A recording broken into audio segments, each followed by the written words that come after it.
What's up, everybody? Welcome to another video in the Ideal Auto Factory. Today we have the Rhinomax V2 and the Reve D RDX. Today we're going to be comparing the stock setup versus my preferred setup. I haven't changed this car in forever. I've set it up, got my toe, I've got my front end camber, I've got all these things, Ackerman and everything set up here, and we're going to see just how close this is to the professional setup that you can't even change on the RDX. Will I stack up well against the RDX, or will there just be some magic that comes in between these two where I like driving that and this as well? Keep God first. Let's get to the video. Right off the bat, we have a body on this one, and it's bouncy, and over here it's bouncy without a body.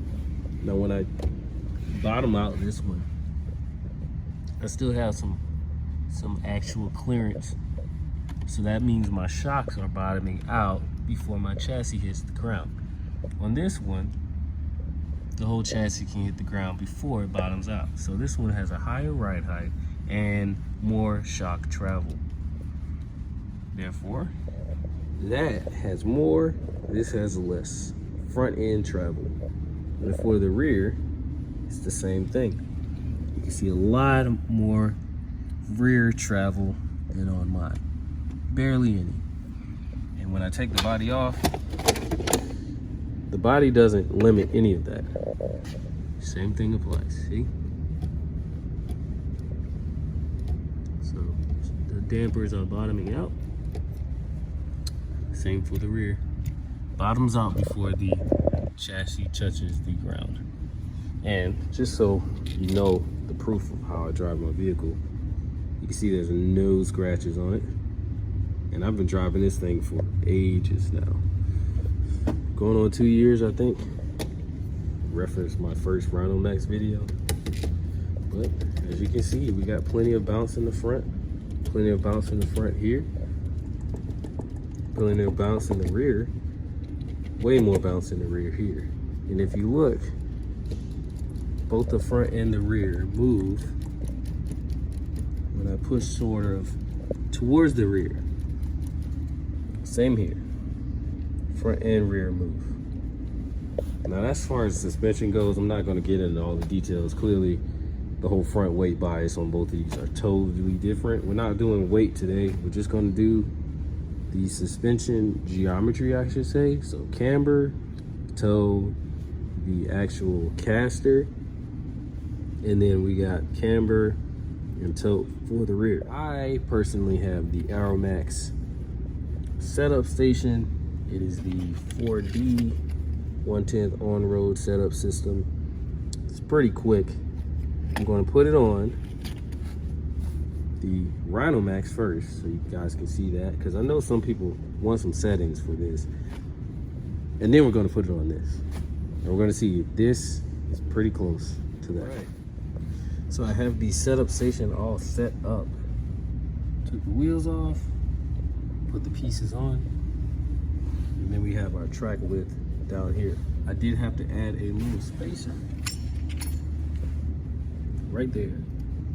The spacer, and so it's not perfectly flush with the brake caliper or the brake rotor, because the brake caliper kind of hits it, which throws off the numbers. So without further ado, let's check out the camber.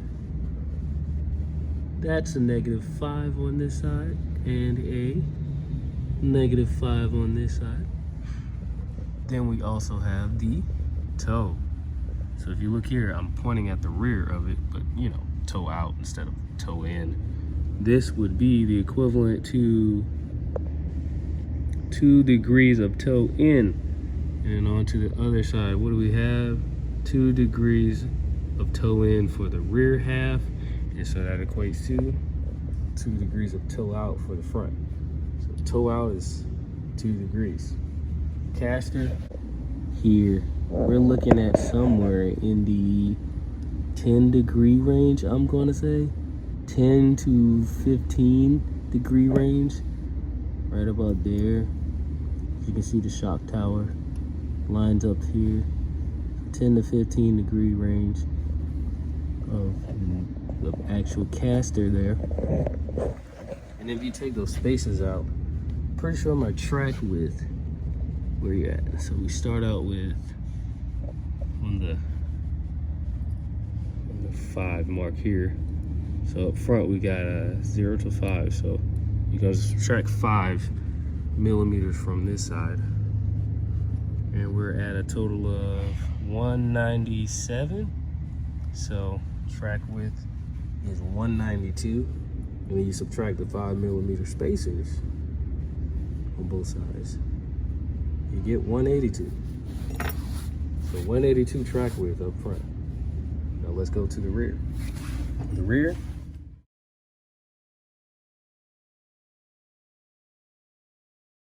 for the rear we have 3 degrees that way, so toe in for the front half of that.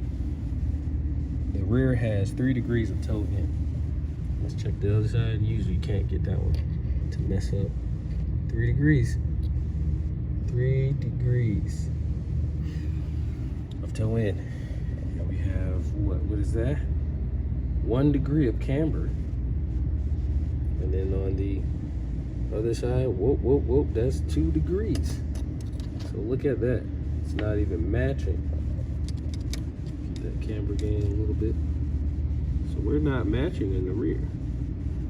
Even if I play with the little suspension there,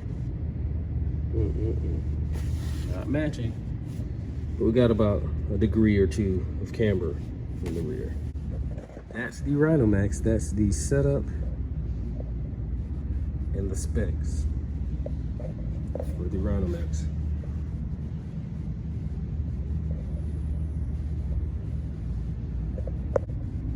Oh, I almost forgot the rear track width. So on this side we have the 5 again. So why it starts out at 5, I don't know. So instead of 0, the arrow's on the 5 mark. So we're gonna subtract 5 from this side, or shall I say 15 from 5 to make it easy. We have a total track width of, what is that, 190 minus 1,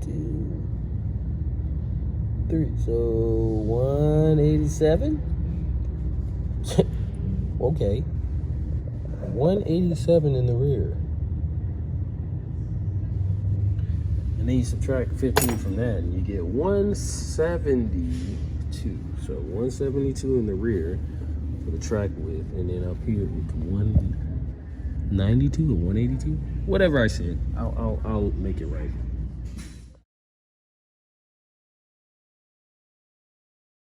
All right, now for the RDX, we'll go ahead and start off with the camber. The camber is insane.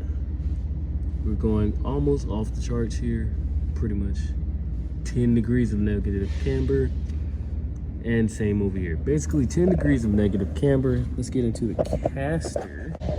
You can't really tell. There's the piece right here. We're right about 5 or 6, something way less aggressive there. Now let's move on to the toe out. We have 1 degree of toe out. 1 degree of toe out.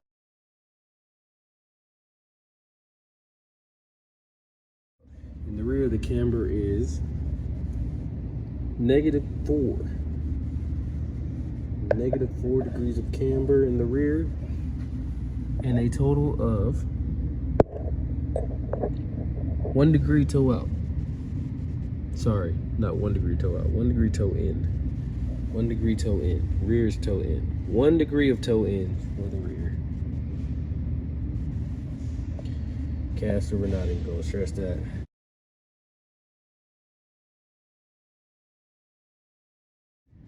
And let's get this track width going. I had to use the spacers again. And -5, so right around that's 201. 201 there. Minus the 15.